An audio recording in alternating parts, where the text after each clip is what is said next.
நாட்டியத்தில் ஏதாவது குறையவே இல்லை. இருந்தாலும் இந்த தேவ சபையிலே 30 கோடி தேவர்கள், 48 ரிஷிகள், கிண்ணறர், கும்புருடர், அட்டத்துக்கு பாலகர் அனைவரையுமே அழைப்பு கொடுத்து வந்திருக்கிறார் என்றால் என்ன காரணம்? சாமி, உங்களை எதற்காக அழைப்பு கொடுத்தேன் தெரியுமா? இந்த தேவ சபை எதற்கு கூட்டினேன் தெரியுமா? வெகு நாட்களாக என் மனதிலே ஒரு மனக்குறையாக இருக்கிறது. அந்த குறை தீர வேண்டும் என்பதற்காகத்தான் உங்களை அழைத்தால் ஏதாவது அதற்கு மார்க்கம் சொல்ல மாட்டீர்களா என்றுதான் உங்களை அழைத்திருக்கிறேன். உனக்கு மனக்குறையா? அப்பேற்பட்ட குறை என்ன? இந்த பூலோகத்தில் பொய் சொல்லா புனிதன் தன் தாரத்தை விட அடுத்த பெண்களை தாயாகவும் தந்தையாகவும் நினைக்கக்கூடியவன் யாராவது இருக்கிறாரா என்று மன சந்தேகமாக ஏற்பட்ட சந்தேகம். உலகிலே பொய் சொல்லாத புனிதன் யார் எதை கேட்டாலும் இல்லை என அது வாரி வழங்கும் அல்ல. ஒரு பெண்ணை பார்த்தால் தாயாகவும் தங்கையாகவும் நினைக்கக்கூடியவன், ஏக பத்தினி விரதன், சத்திய தவறாத உத்தமன், அப்பேற்பட்டவன் இருக்கிறானா என்ற ஒரு சந்தேகம் வந்து இந்த சந்தேகத்தை எங்க கிட்ட கேட்டிருந்தா நாங்க சொல்லி இருக்க மாட்டோமா? இதுக்காக இப்ப ஏற்பட்ட மகான் எல்லாம் வர வைக்கணுமா? சொல்லிட்டு இருப்பாங்க. அதானா என்ன உனக்கு தெரியும்? நான் இல்ல அது மாதிரியா இருக்கிறார்களா? பூலோகத்துல இருக்கிறான். யாரு போய் சொல்லாத ஆளு ஒரு ஆளு இருக்கிறான். எனக்கு தெரியாத ஆளு உனக்கு தெரியுமா? அப்படிப்பட்ட ஆளு யாரு? மருதாடி சாந்தியில கருவு வியாபாரி.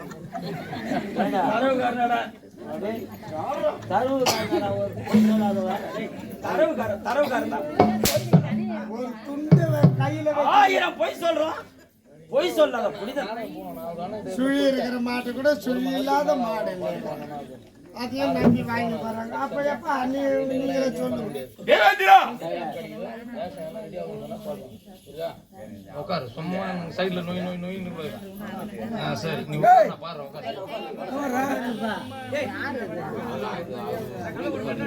உட்காரு போங்க. சப்பத்து கவனிங்க, உங்களை கவனிக்க முடியாது. நோய் நான் கவனிக்க முடியாது. புராணா சரி சரி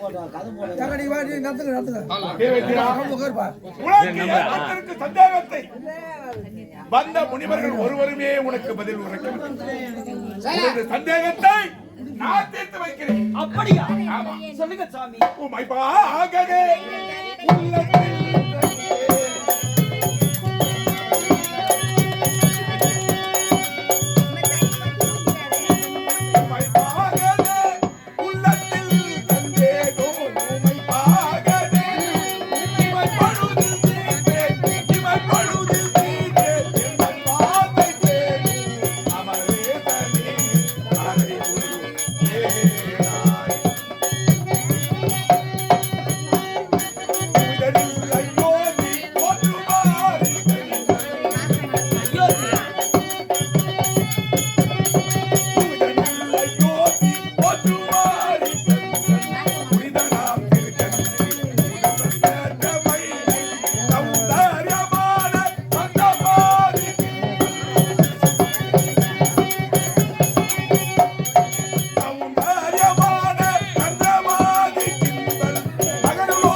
உலகிலே பொய்க்கொள்ளாத புனிதன் யார் எதை கேட்டாலும் இல்லையனாது மாறி வழங்கும் அல்லல். ஒரு பெண்ணை பார்த்தால் தாயாகவும் தங்கையாக நினைக்கக்கூடியவன், சத்திய தவறாத உத்தமன், மாணாக்கன், அயோத்திமான் அகிலே திருச்சங்கிவின் மைந்தன் ஹரிச்சந்திரன் ஒருவனே பொய்ச்சொல்லா.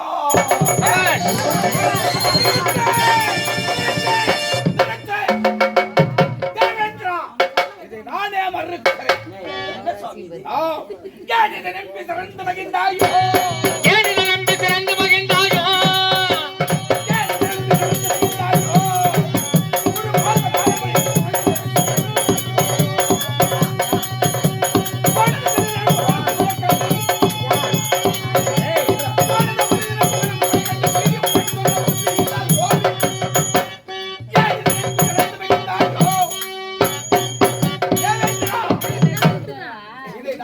மறுக்கிறேன். என்ன சுவாமி? வேங்கையில்லா காற்றில் நிறைய அரசன் என்று சொல்லும் கதை போல் இருக்கிறது இந்த வசிஷ்டன் உரைத்த வார்த்தை.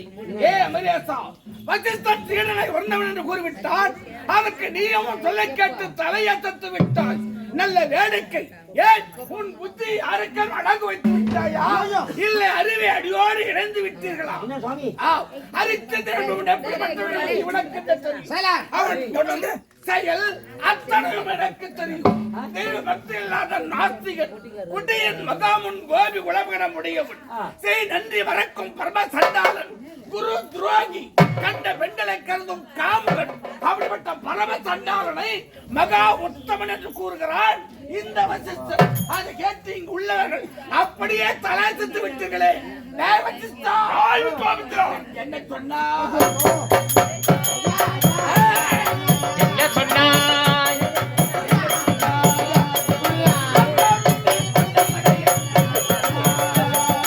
அன்பு புத்தி கொண்ட வசிஷ்டா என்ன சொன்னாய்?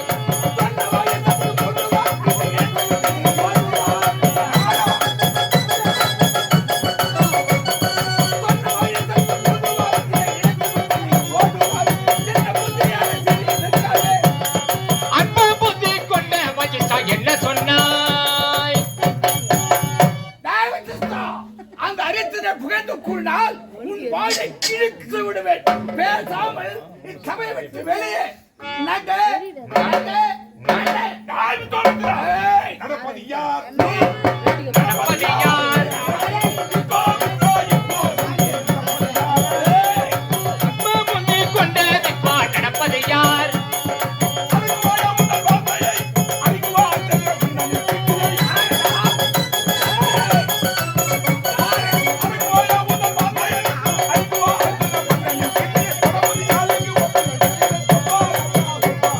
நடப்பது யார்? நடக்க வேண்டும். எல்லாம் எமக்கு தெரியும். உன் நலத்தை நீ நாடு. என் நலத்தை நான் நாட வேண்டுமா? தன் நலத்தை சொல்ல. நடத்தை சொல்ல.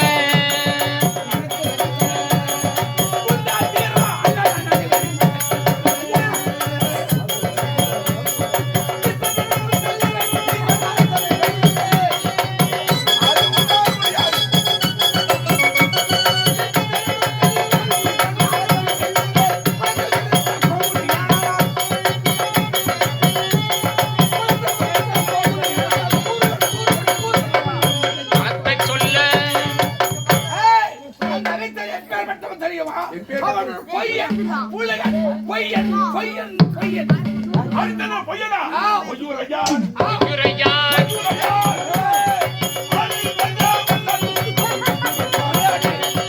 அரித்தன்று மண்ணில் அவள் பொய்யுரையார்.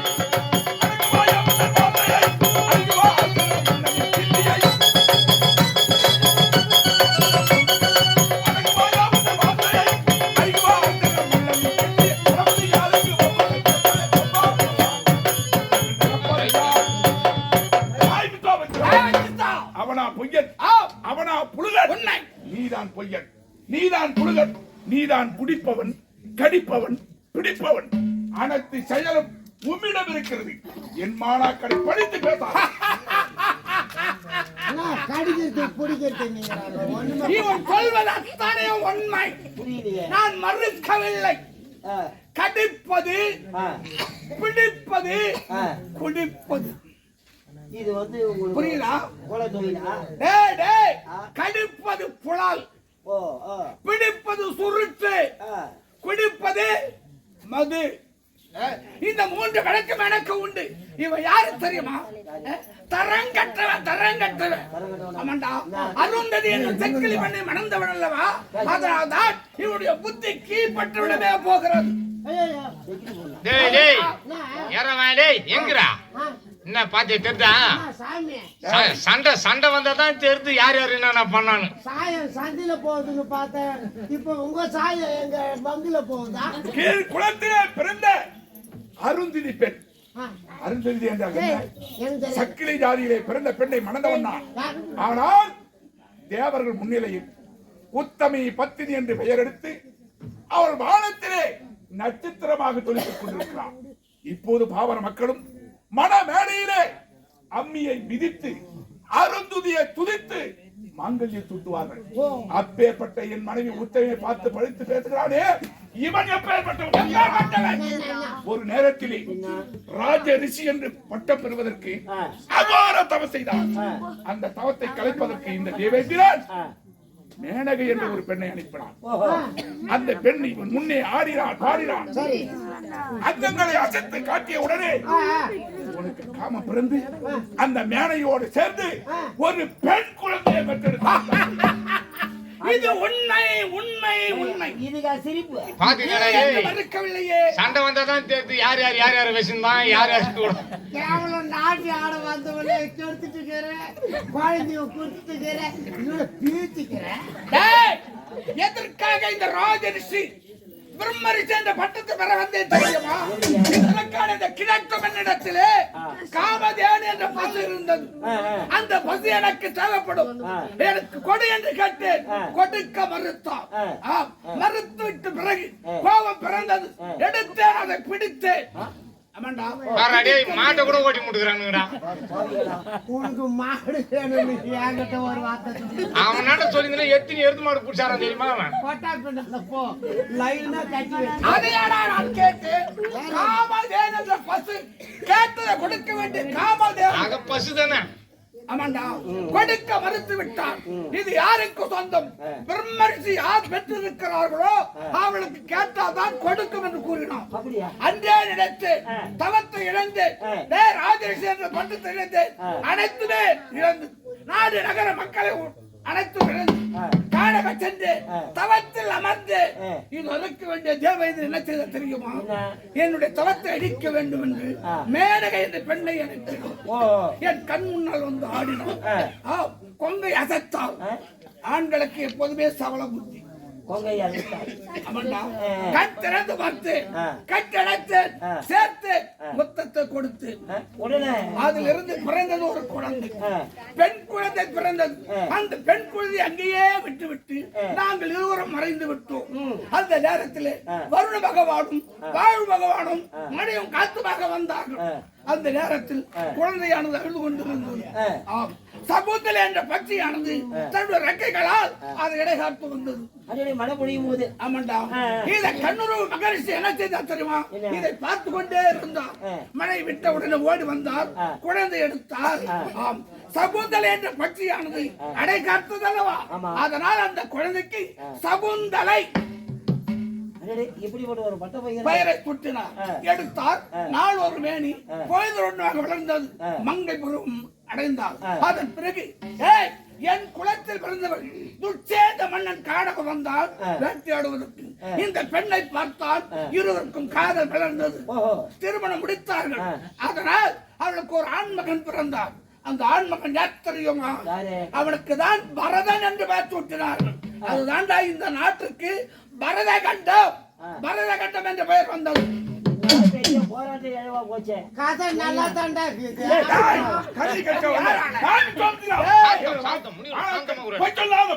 அதை நிரூபிக்க முடியுமா? அது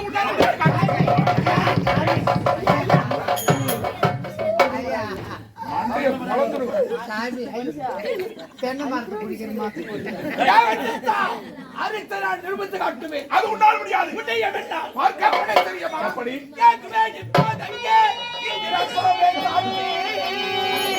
இந்திர கோவே சாட்சி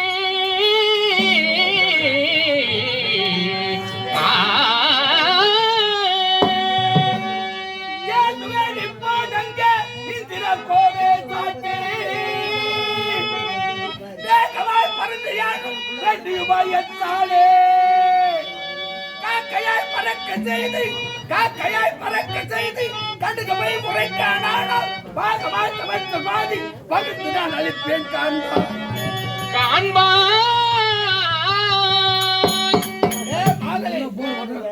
அந்த அரித்திரிடத்தில் கடுகளவு பொய்ய வாங்காவிட்டால் நான் செய்த தபோபலத்தில் பாதியாக மன்னனுக்கு தாரை வார்த்தை சொல்வேன். இந்த முடியை கலத்து மதுகுட தலையை சுமந்து வடக்கு நோக்கி செல்வேன். இந்த பூணு வளர்த்து வடக்கு வரை பூணு அழகு சுமந்து வடக்கு நோக்கி செல்வேன். இதுவே சத்தியம். இந்த விஸ்வாமித்திரன் எனது ஆணாக்கன் ஹரிச்சந்திரனிடத்திலே ஒரு சிறிய பொய் வாங்கி வந்துவிட்டால் இந்த பிரம்ம பாசைவனும் பூணூர் அறுத்து கீழே எறிந்து விட்டு மது உடுத்தை சுமந்து உன்னால் முடியவே செத்து முடியுமா முடியுமா எங்க சந்தேகத்தை தேர வேண்டும் என்பதற்காக நாங்க வந்து சபையை ஒன்று கூட்டினா பெரிய குழப்பத்தை உருவாக்கிட்டீங்க. குழப்பம் இல்லையடா, இதுதான் உண்மை. ஏதோ உண்மையா எங்களுக்கு தெரியாது. இந்த உங்க இருவர் சபதமும் நிலைக்கிற வரைக்கும் நீங்க எங்க இருப்பீங்களோ ஏது இருப்பீங்களோ எங்களுக்கு தெரியாது. ஆனா இந்த வையாவூரை விட்டு போக கூடாது. அது மட்டுமில்லை, நான் சென்று அரசனை கண்டு மீண்டும் இந்த தேவலோகத்துக்கு வரும் வரை இந்த கிழமை எங்கும் போகவே கூடாது. இதே இடத்தில் இருக்க வேண்டும். அவருடைய கை கால்களுக்கு விளங்கிட்டு காராகரத்தில் இருக்க வேண்டும். எதற்காக தெரியுமா? ஹரிச்சந்திரன் இவருடைய மாணாக்கு இங்க நடந்ததை அப்படியே அங்க சொல்லிவிடுவான். உங்களுக்கு முன்பு உண்மையை இவன் போக கூடாது. அது மட்டுமில்லை, நான் எந்தெந்த நேரத்தில் எந்தெந்த தேவர்களை அழைக்கிறேனோ அவர்கள் அனைவரும் ஓடி வந்து எனக்கு உதவி புரிய திடீரென்று உன்னையும் அழைப்பேன், உன்னையும் அழைப்பேன்.